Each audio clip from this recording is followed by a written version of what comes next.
तो यार, Superman DCU का सबसे पॉपुलर कैरेक्टर है और 90s से सबको एंटरटेन करता हुआ आ रहा है। और सबसे पॉपुलर होने के साथ साथ इसकी फैन फॉलोइंग पूरी दुनिया में वर्ल्ड वाइड बहुत ही अच्छी है। और एज़ कम्पेयर टू मार्वल से भी ज़्यादा इसकी पॉपुलर था ये कॉमिक्स में। इस वजह से सबसे लविंग कैरेक्टर बोला जाता है। लेकिन जब पता चला मैन ऑफ स्टील मूवी आ रही है तो सबको मूवी पसंद नहीं आने वाली थी, क्योंकि जैसा भी सुपरमैन का रिकॉर्ड रहा है उसकी मूवीज इतनी नहीं चली हैं।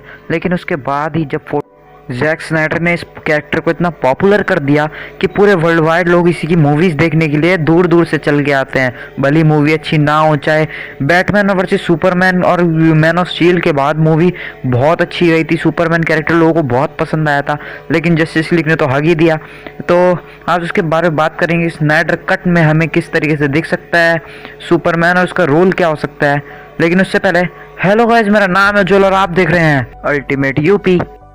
तो जॉश वेडन की जस्टिस लीग के बाद जिस तरीके का सुपरमैन हमें देखने को मिला वो एक बुरे सपने से कम नहीं था।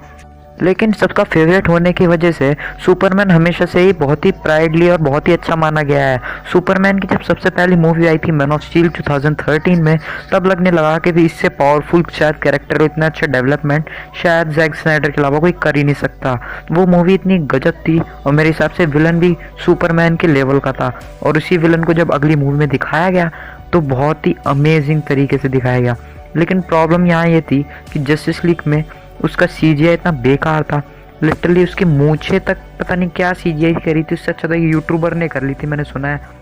लेकिन एक बात तो माननी पड़ेगी कि Dawn of Justice movie really में बहुत अच्छी मूवी थी। 3 घंटे की होने के बावजूद भी मूवी अपने आप को पूरी तरीके से एक्सप्लेन करती है, पूरी रन टाइम देती है और हर एक कैरेक्टर के डेप्थ तक हमें पहुंचाती है।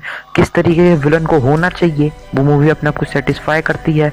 और जिस तरीके की जैक स्नाइडर ने मूवी बनाई थी लिटरली मुझे बहुत अच्छी लगी थी। हालांकि 3 घंटे तक कोई नॉर्मल वॉचर नहीं देख सकता, लेकिन अगर कोई मूवी का सच में दीवाना होता है तो वो जानता होगा कि कितनी गजब की मूवी थी डॉन ऑफ जस्टिस। अब यहाँ तो बात कर ली हमने अब तक के पूरे पास्ट के बारे में, जो सुपरमैन के साथ घटनाएं हुई हैं और बाकी चीज़ों के बारे में कि किस तरीके से उसका पास्ट रहा है। अब जिस तरीके से स्नाइडर कट में हमें देखने को मिल सकता है वो चीज़ें काफ़ी कॉम्प्लिकेटेड हो सकती हैं, क्योंकि स्नाइडर कट में अगर सुपरमैन को दोबारा ज़िंदा किया जाएगा तो वो क्या करेगा क्या नहीं करेगा, किस तरीके से रिएक्ट करेगा, क्योंकि वो जॉश वेडन की मूवी थी उसमें कुछ था ही नहीं। लेकिन जैक स्नाइडर की मूवी में काफ़ी कुछ हो सकता है जिस तरीके से ट्रेलर्स देखने को मिल रहे हैं।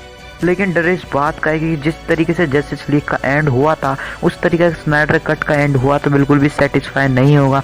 मार्वल की तरह शायद डीसी वालों को भी कुछ छोड़ना चाहिए, कोई ऐसी चीज़ छोड़नी चाहिए जिससे नया सिनेरियो शुरू हो सके। जिस तरीके से हमें स्नाइडर कट में भी देखने को मिलेगा कि अगर आपको स्पॉइलर मिल सकता है इस वाले थोड़ा सा जब मैं बताऊंगा अभी, कि जब एंड में जस्टिस लीग में जब उसे ज़िंदा क्यों किया गया था, क्योंकि एंड में वहाँ पे तो वो मर चुका था। लेकिन जब मर चुका था उसके बाद इतनी खतरनाक उसकी चीख निकली थी जो पूरे ब्रह्मांड तक चली, जिससे मदर बॉक्स एक्टिवेट हो गए थे, जिस वजह से ये सब बवाल हो रहा है और कुछ नहीं है। वरना जस्टिस लीग बनती ही नहीं और उसका कोई वो बनता ही नहीं। तो ओरिजिनल जस्टिस लीग में हमें पूरा बताया जाएगा कि किस तरीके से शुरुआत में सुपरमैन के कारण ही मदर बॉक्स एक्टिवेट होता है और स्टेफन वुल्फ आता है, और उसके बाद हमें बहुत से सीन्स दिखाए जाएंगे।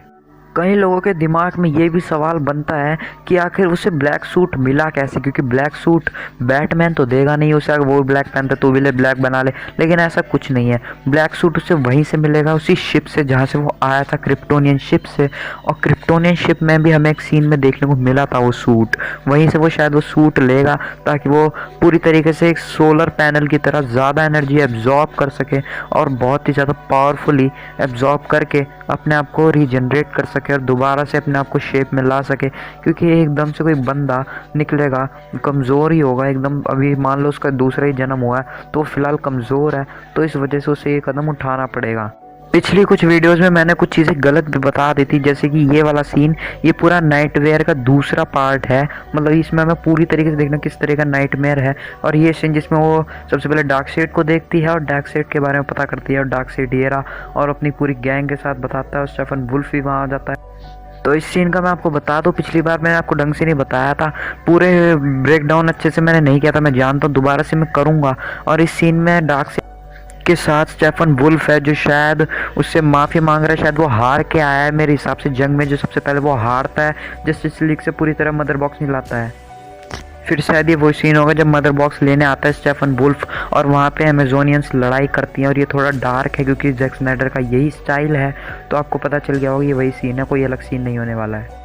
फिर अगले सीन में स्टेफन वुल्फ सबको कुत्तों की तरह मारता है, और मेरे हिसाब से ये वही सीन है जब वो मदर बॉक्स लेके चला है पहले वाला। फिर एक्वामैन का सीन शायद वो इस सीन में उसका पीछा कर रहा है स्टेफन वुल्फ का, ताकि वो मदर बॉक्स लेके ना जाए अटलांटिस से।